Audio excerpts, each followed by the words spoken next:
Hey guys, welcome back to episode 2 of Cooking with William.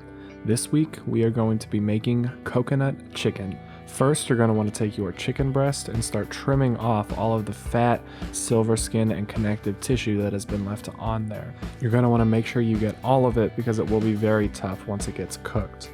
Alright, so now you're going to cut your breast into strips. You can do this any size you want. I like them a little thinner, but if you like them a little thicker to get a juicier chicken tender, feel free to do it. This is the size I went with. Now we are going to brine our chicken tenders. This is very important if you want to flavor the inside as well as the outside of the chicken. So you're going to lay out all your chicken tenders on a baking sheet, add some kosher salt, a few pinches of white sugar, and a large amount of MSG. Then you're just going to mix it around with your hands and make sure every piece is fully covered in all of the seasoning. Once it's fully seasoned, you're going to want to place all of your chicken in a ziploc bag. You will then place that bag into the fridge for at least a few hours, but preferably overnight. The longer this chicken brines, the more flavorful and juicy your tenders will be. Now let's address the coconut. You're going to want to take your coconut and place it in some sort of small baking dish. Go ahead and spread it around so you have a nice even layer of shredded coconut. Go ahead and place that in a 350-degree oven and check on it every 3 minutes until it is nice and golden brown like this. Now we can start setting up our breading station.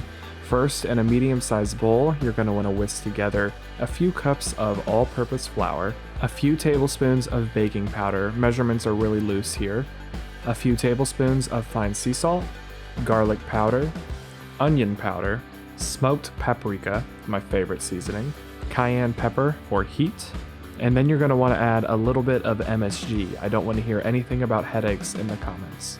Finally, add a few tablespoons of powdered sugar and a few twists of fresh cracked pepper.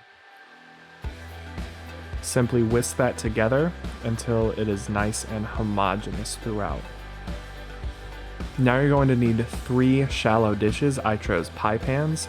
In the first one, you are going to add your seasoned flour mixture. In the second one, we are going to make an egg wash. So this is going to be about 4 freshly cracked eggs and a splash of milk.